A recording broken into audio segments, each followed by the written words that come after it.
Hey, it's Sean. I'm the Diabetic Fighter, and in this video, we're going to talk about alcohol and being type 1 diabetic. So, I'm a type 1 diabetic. Currently, I do not drink alcohol. I haven't drank alcohol in almost 2 years, but this is 2017. I was diagnosed in 2012, and I did drink alcohol. So, there's some concerns with drinking alcohol and drinking alcohol to excess for type 1 diabetics that I want to talk about today, okay?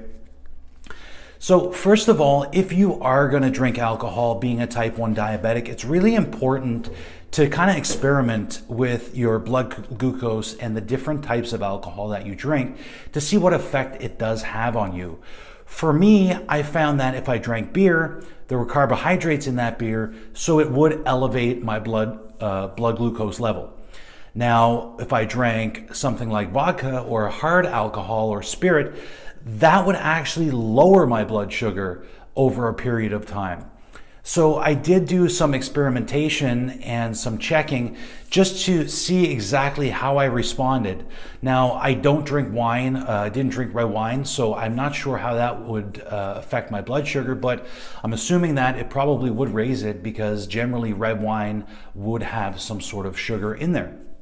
Now, it can be super dangerous if you are going to binge drink when you are a type 1 diabetic, okay? If you are drinking to excess, you know what that looks like in people. And being a type 1 diabetic, you also know what lows and extreme lows can look like. So they can actually mimic the exact same thing, being confused, slurring, being dizzy, maybe even passing out. That can be confused as just being drunk, and if you're with a bunch of people that are also binge drinking, they may not notice that you're actually having an extreme low, and that can be super dangerous for you as a diabetic. So I would say if you're going to have, you're going to be binging, which is probably a different video for a different expert. Maybe just make sure you have a friend with you or set a timer to check your blood sugar. Just make sure you're on top of it, okay? I would always make sure I had some sort of snack, Tostitos, chips. I'd let myself get off my regular diet routine if I was going to have some drinks, just to make sure that I was getting some carbohydrate and to kind of soak up some of that alcohol. The problems you can run into are, if you're dosing insulin and you're not really with it, you can obviously dose too much. Your basal insulin needs, which is your nighttime insulin, what happens when you drink alcohol is that the alcohol essentially takes over your body and takes precedent over anything else. So your liver actually shuts down its regular activities to start processing that alcohol. That means it's not releasing any blood glucose while you sleep, and then that's going to affect your basal insulin levels. So if you're taking a nighttime insulin like myself, like Levemir or a basal as a type 1, you may actually go low while you sleep because the liver's not pumping out your regular amount of glucose. So one thing that I was doing when if we would go to a music festival or if I knew I was going to be drinking, and dancing, things like that, would just be don't take any insulin. You're way better off to have a high or experience, part of that day or evening being high glucose, that is, not high, than going low and perhaps ending up in a real serious situation. So I would not take my, when we would go to music festivals, I would not take my insulin.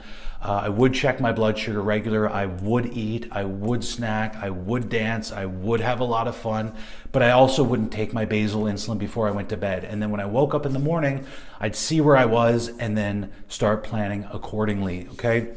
Another very important thing to remember is to hydrate, okay?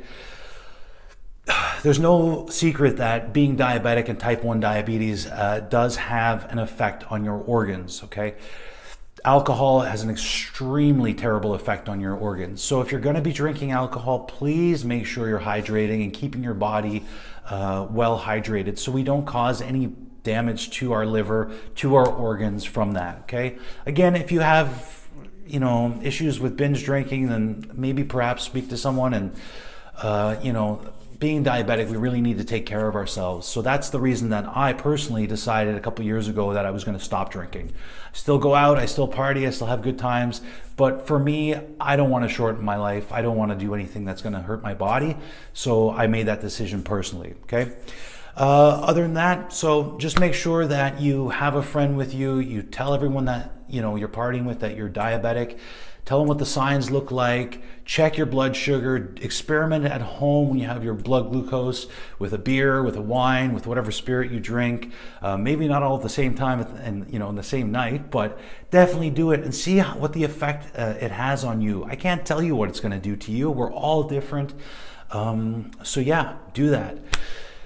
We all know as diabetics, it is like living life on export mode. There are so many things that we need to remember that we have to do every single day. So I've put together a daily take action checklist for you to print off, put it on your fridge to help you remember what you need to do and just make sure you're taking action to control your diabetes. So click the link below, download for free right now the Take Action Guide, and we'll also send you an invitation to our very private, exclusive, in fact, Diabetic Fighters Facebook group, where you will meet other diabetic fighters all over the world who are deciding to take action, not medication, learning how to eat to beat type 2 diabetes and to maintain control of your glucose if you're a type 1.